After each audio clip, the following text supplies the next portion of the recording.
Queridos, nós estamos terminando hoje uma série de mensagens na carta aos Gálatas, né? E essa carta é uma carta muito rica, obviamente que alguns encontros nós não iríamos jamais esgotar o conteúdo dela. Vocês lembram sobre o que nós falamos semana passada?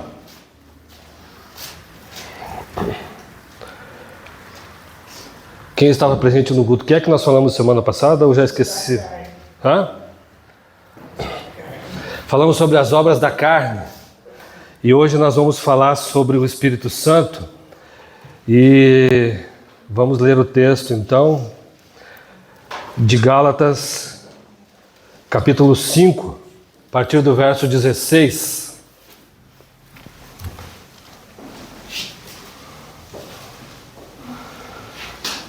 Glória a Deus. Minha versão é a NAA, tá? Gálatas capítulo 5, a partir do verso 16, diz assim: Digo, porém, o seguinte: vivam no Espírito, e vocês jamais satisfarão os desejos da carne. Porque a carne luta contra o Espírito, e o Espírito luta contra a carne, porque são opostos entre si, para que vocês não façam o que querem. Mas se são guiados pelo Espírito, vocês não estão debaixo da lei. Ora, as obras da carne são conhecidas e são imoralidade sexual, impureza, libertinagem, idolatria, feitiçarias, inimizades, rixas, ciúmes, iras, discórdias, divisões, facções, invejas, bebedeiras, orgias e coisas semelhantes a estas. Declaro a vocês, como antes já os preveni, que os que praticam tais coisas não herdarão o reino de Deus. Mas o fruto do Espírito é amor, alegria, paz, longanimidade, benignidade, bondade, fidelidade, mansidão e domínio próprio. Contra estas coisas não há lei, ou seja, a lei não vai contra estas coisas. Isso não está em oposição à lei, diz ele. E os que são de Cristo Jesus crucificaram a carne com suas paixões e os seus desejos. Se vivemos no Espírito, andemos também no Espírito. Não nos deixemos possuir de vanglória, provocando uns aos outros e tendo inveja uns dos outros. Semana passada, eu falei um pouco sobre as obras da carne, e eu falei sobre o quão destrutivo é o poder do pecado. O pecado é algo muito mais sério do que a gente imagina, e o pecado ele tem um poder muito grande, um poder destrutivo muito grande. O pecado destrói famílias, o pecado destrói relacionamentos, o pecado destrói igrejas, o pecado acaba com ministérios. O pecado, Paulo diz aqui nessa carta que quando nós vivemos em pecado, nós não vamos herdar o reino de Deus. Então as consequências de viver uma vida no pecado são muito sérias e talvez muito maiores do que a gente tem condições de imaginar. E isso é uma demonstração da palavra de Deus muito séria. E o pecado, ele está arraigado na nossa vida, às vezes, muito mais do que a gente pode imaginar. Muitas pessoas hoje valorizam coisas que a Bíblia abomina. Muitas pessoas hoje aprovam coisas que a Bíblia desaprova. Muitas pessoas hoje têm valores que estão no mundo que a Bíblia condena. E nós achamos muita coisa normal, coisa que a Bíblia desaprova. Muitas vezes nós estamos aprovando comportamentos, maneiras de pensar, valores que vão diretamente contra princípios espirituais, princípios da palavra de Deus. Por isso também eu falei um pouco sobre a importância de conhecermos a Bíblia. A Bíblia vai trazer discernimento sobre o que Deus aprova e o que Deus não aprova. O cristão ele precisa estar em contato frequente, constante, diário com a Bíblia.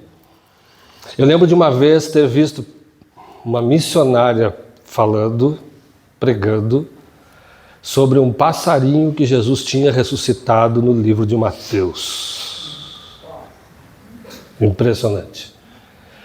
E depois eu falei para ela, fui obrigado a dizer, minha querida, você viu isso numa série da Globo.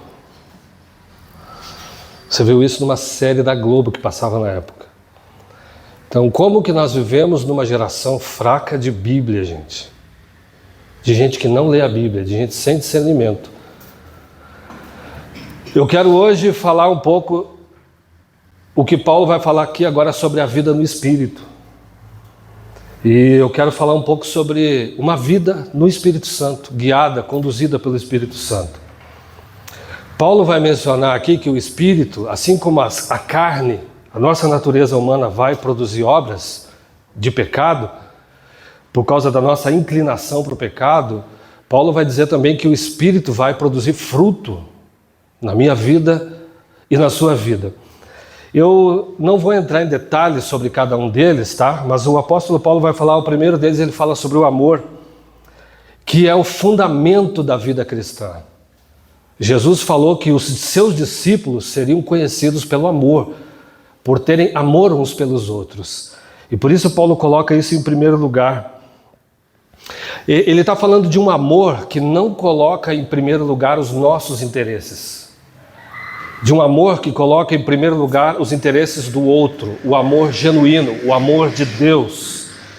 Esse amor não é um sentimento, mas é uma decisão nossa. Nós decidimos amar. Paulo vai falar de um outro aspecto desse fruto, que é a alegria que o Espírito gera em cada um de nós. Essa alegria, gente, é uma alegria que na Bíblia tem muito a ver com contentamento, tem muito a ver com satisfação. E o segredo a Bíblia não tem a palavra felicidade, né? Eu já falei isso aqui. A Bíblia fala de contentamento e Paulo vai trabalhar isso lá em Filipenses.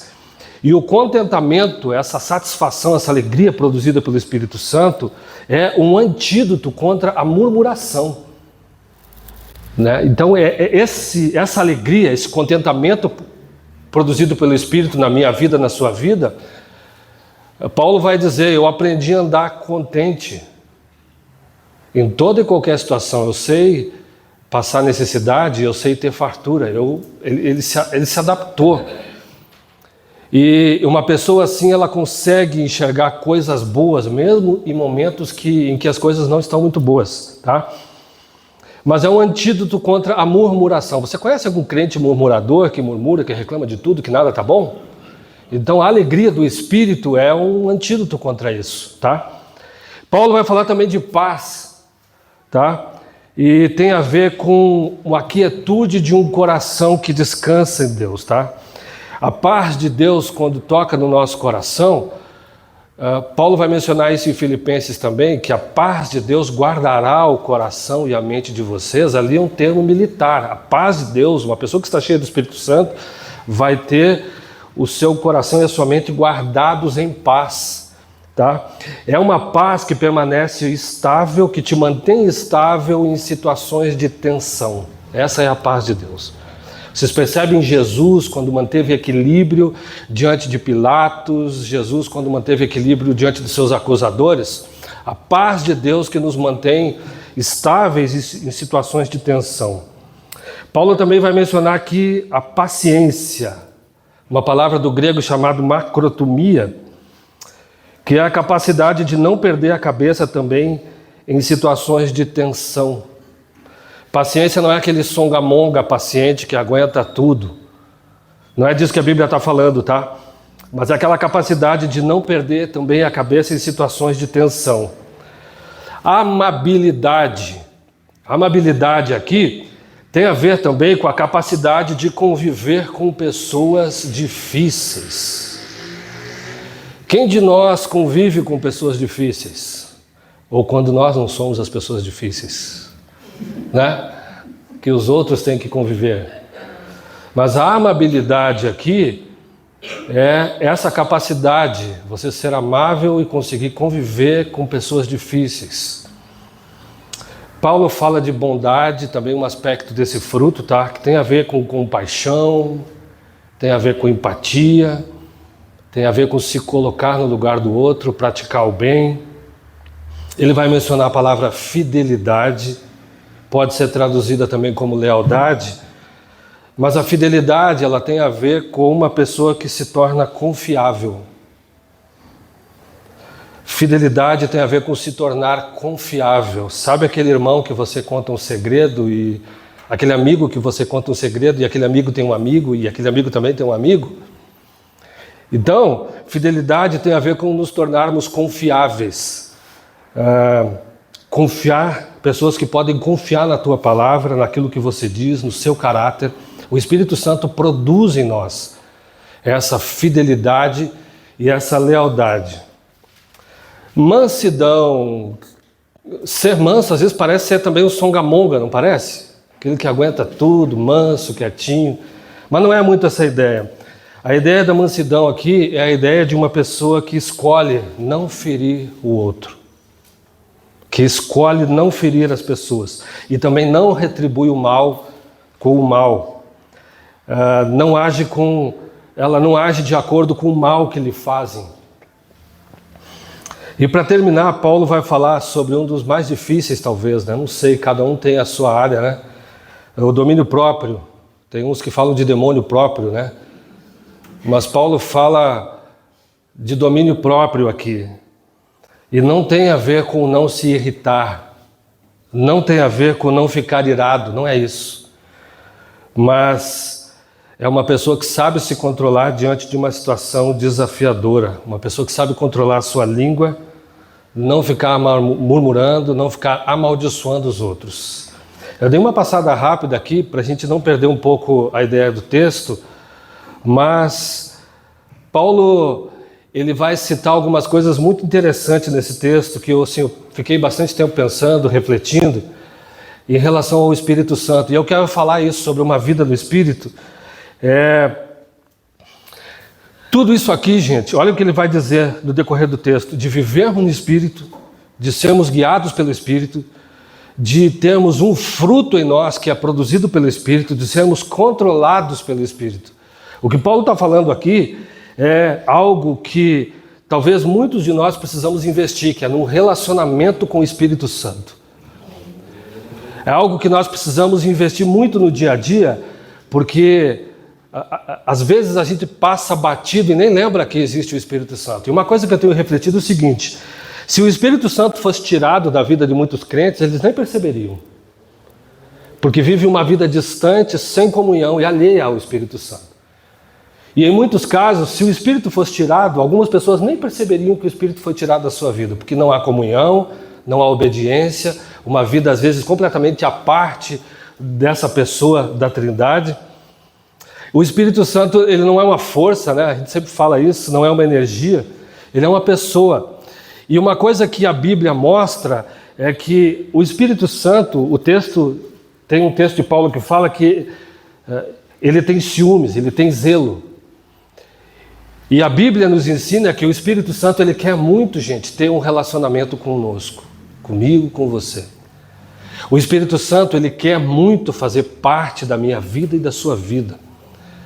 A ordem de ser cheios do Espírito Santo é uma ordem das Escrituras. Ele quer nos encher, ele quer fazer diferença na nossa vida. O Espírito Santo, o ministério do Espírito Santo é um ministério que reflete a graça e reflete a bondade de Deus. Porque o Espírito Santo quer nos guiar, quer nos direcionar, quer nos encher, quer nos transformar, quer tirar essa natureza ruim que a gente tem e trocar pela natureza de Deus. O Espírito Santo é muito mais presente e quer ser mais presente do que a gente consegue imaginar. Gente, para mim não tem experiência melhor do que ouvir a voz de Deus, do que ouvir o Espírito Santo, de saber quando Ele está te dirigindo, de saber quando você está conseguindo ouvi-lo com clareza, sabe? Uma das coisas que está sempre na minha oração é: Senhor, me dá sensibilidade à Tua voz.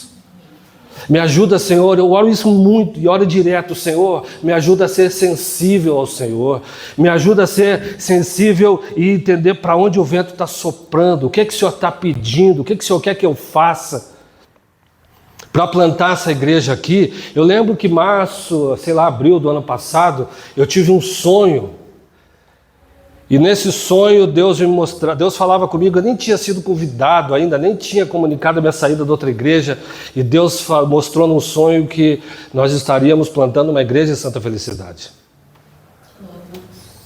E citou o nome, Santa Felicidade. E aí a gente viu no processo todo Deus honrando, Deus guiando, Deus falando, e as portas foram se abrindo. Gente, uma coisa que Paulo fala aqui, que nós precisamos parar para pensar é o seguinte: quando ele fala que o Espírito Santo produz fruto, isso nos leva a pensar numa coisa: o Espírito Santo não é estéril.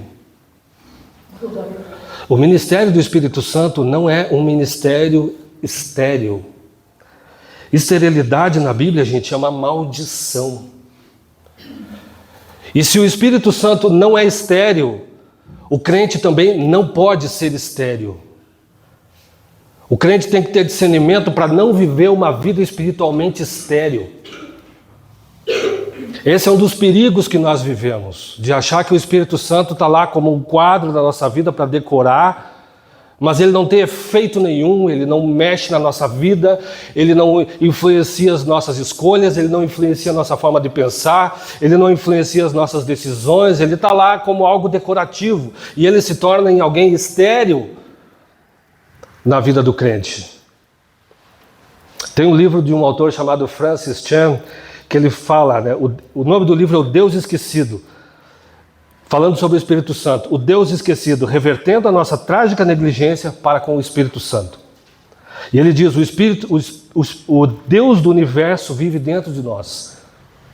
E isso faz toda a diferença. Isso te faz uma pessoa incomum, e isso te dá poder para fazer o que uma pessoa comum não pode fazer.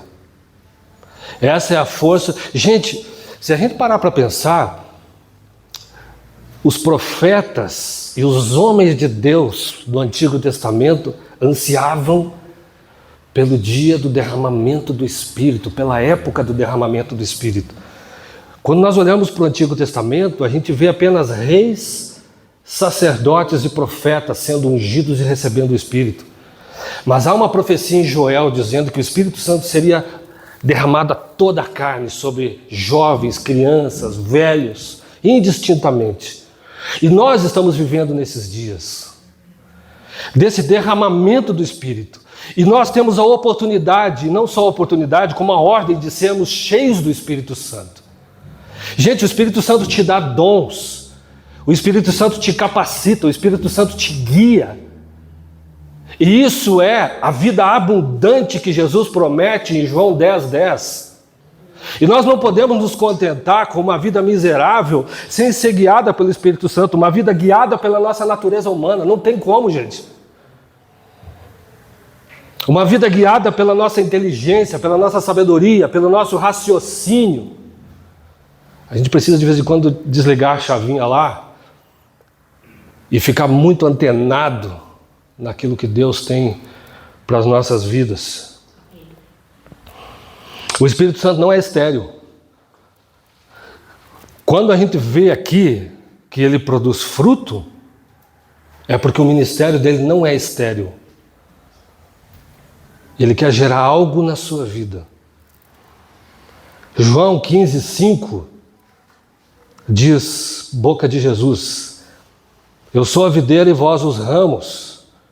Quem permanece em mim e eu nele, esse dá muito fruto, porque sem mim nada podeis fazer. O Espírito Santo, o ministério dele não é estéril, e o ministério do crente, e a vida do crente também não pode ser uma vida estéril. João 15:8, nisto é glorificado o meu Pai, em que deis muito fruto, e assim vos tornareis meus discípulos. João 15:16, não foram vocês que me escolheram, eu escolhi vocês. Pelo contrário, eu escolhi vocês e vos designei para que vocês vão e deem fruto. Nem o ministério do Espírito, nem a nossa vida pode ser uma vida estéril. Não pode e não deve. Eu não acredito em espiritualidade estéril. Eu não acredito em vida cristã estéril. Isso não existe. Ou você é a ordem de Deus e a promessa de Deus a Abraão é que em ti seriam benditas todas as famílias da terra, em ti seriam abençoadas todas as famílias da terra. E o crente precisa ser um instrumento de bênção de Deus. Deus te criou, Deus fez, Deus te chamou para ser uma bênção na vida dos outros, não é para ficar causando problema na vida dos outros, não. Deus te chamou para ser uma bênção, para ser um abençoador. É para isso que Ele nos chamou, para sermos canal de bênção. E se nós tivermos o fruto do Espírito, pense bem, bondade, benignidade, mansidão. Gente, se nós pararmos para pensar nesses 9 aspectos do fruto, pense em como a tua vida pode se transformar uma bênção onde você está. Não tem como você viver essa plenitude e esse fruto na sua vida sem que isso irradie por onde você está. Sem que isso toque a vida das pessoas. Uma árvore não fica gemendo para dar frutos ou fruto. O Espírito vai produzir isso naturalmente. Nós vamos frutificar naturalmente. Porque é uma ação do Espírito Santo. É algo que Ele produz na minha vida e na sua vida. É uma ação da graça de Deus. Gente, nós estamos vivendo num tempo que se fala muito em qualidade de vida. Se fala muito em não ser uma pessoa tóxica. Tem se falado muito sobre qualidade de vida, sobre saúde mental. E eu fiquei pensando nisso, que o Espírito Santo nos traz saúde mental. O Espírito Santo nos traz qualidade de vida, gente. Pense, se você é uma pessoa amável, se você é uma pessoa bondosa, se você é uma pessoa, enfim, se a gente parar para pensar em tudo isso aqui, a qualidade de vida que isso não vai gerar em nós, domínio próprio. O Espírito Santo nos traz equilíbrio emocional. Pense numa família em que há o fruto do Espírito, a harmonia que não vai existir dentro dessa casa. Pense numa igreja onde há o fruto do Espírito, onde ele é evidente, a harmonia que não vai ter dentro dessa igreja. O Espírito Santo produz qualidade de vida, produz qualidade para os nossos relacionamentos. O Espírito Santo, ele tira de nós toda a nhaca que a gente tem, que a gente carrega, né? Ele vai nos limpando, ele vai trabalhando. Gente, o ministério do Espírito Santo, primeiro ele age em nós, depois ele age através de nós. Depois ele age através de nós. Pense em como o fruto do Espírito afeta o nosso ser. Como ele traz qualidade de vida. Tudo que as pessoas estão procurando, estão buscando, nós temos gratuitamente por parte do nosso Senhor. O crente que pratica o perdão. E, gente, a Bíblia, ela traz muito equilíbrio para a nossa vida. Esse é um grande presente de Deus. Nós cristãos não estamos imunes aos males deste mundo, aos sofrimentos deste mundo, aos problemas deste mundo, aos ataques, à violência, à truculência desse mundo contra nós, contra a nossa fé. Nós não estamos imunes a isso. Mas uma pessoa cheia do Espírito Santo vai reagir de uma maneira muito madura em meio a tudo isso. A forma como isso nos afeta vai ser bem diferente quando nós estamos cheios da pessoa do Espírito Santo.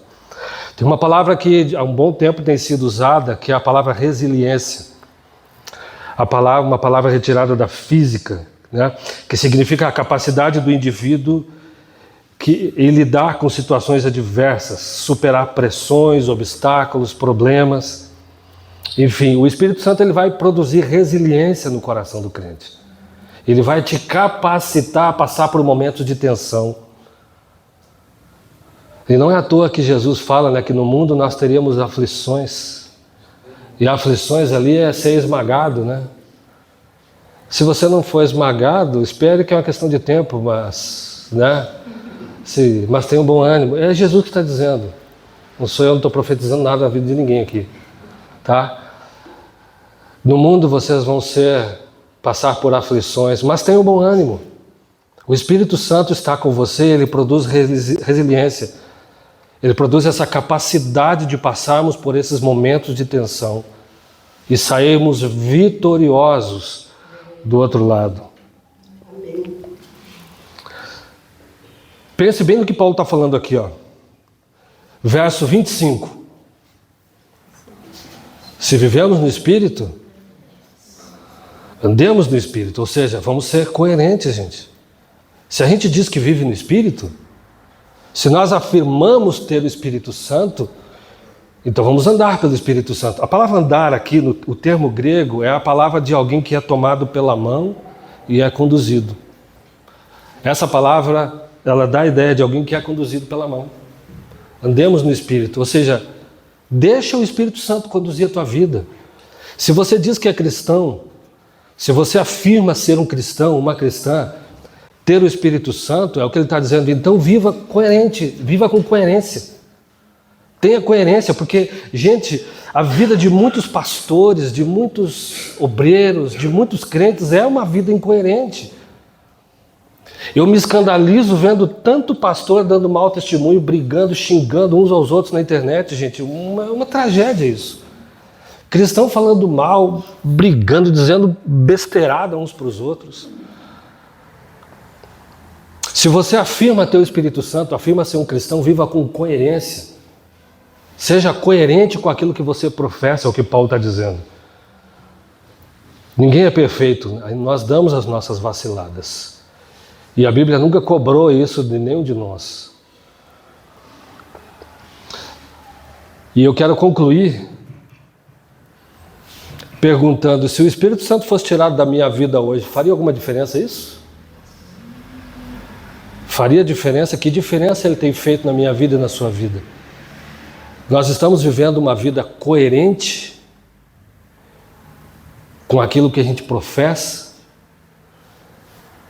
Muitos talvez nem sentiriam falta do Espírito Santo. Paulo fala, gente, de uma vida acima da média. O que ele está falando aqui é de uma vida acima da média. E eu vou usar a palavra aqui mediocridade sem me referir ao sentido moral dela, mas o Espírito Santo nos oferece uma vida acima da mediocridade. A palavra de Deus nos oferece uma vida acima da média. Um dos avivalistas que eu gosto muito, numa oração em um dos seus livros, dizia: Senhor, faz de mim hoje um crente fora do comum. E o Espírito Santo é que nos leva a viver uma vida acima da média. Uma vida conduzida por Ele, direcionada por Ele. Uma coisa que eu fico pensando, como nós crentes tomamos as nossas decisões. Como que nós gastamos o nosso dinheiro? Como que nós escolhemos um relacionamento? O Espírito Santo, ele tem liberdade para dar a sua opinião, o seu direcionamento? Sobre os planos que nós temos para a nossa vida. Eu gosto muito, eu falei isso várias vezes já, daquele filme lá do Noé de Nova York. O cara que estava construindo a arca. E quando Deus começa a chamar ele, ele diz assim para Deus: construir uma arca não está nos meus planos.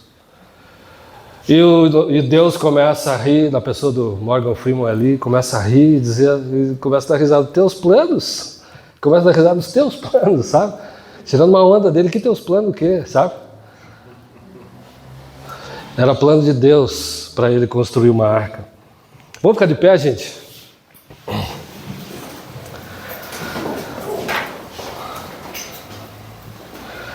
O Senhor nos chama a viver uma vida acima da média, uma vida conduzida pelo seu Espírito. Gente, não tem maior bênção do que desfrutar desse privilégio de podermos ter sensibilidade ao Espírito Santo. É a própria presença de Deus em nós, a presença do Criador em nós. Nós precisamos nos colocar no lugar da obediência a Deus. E essa precisa ser uma aspiração. Senhor, eu quero ser conduzido. Eu quero ouvir a Tua voz. Eu quero que o Senhor direcione meus passos. Eu quero que o Senhor me ensine a viver, porque a gente prioriza tanta coisa que não é plano de Deus, que não é vontade de Deus. Deus, Ele oferece para a gente uma vida acima da média, acima da mediocridade. É muito bom, gente.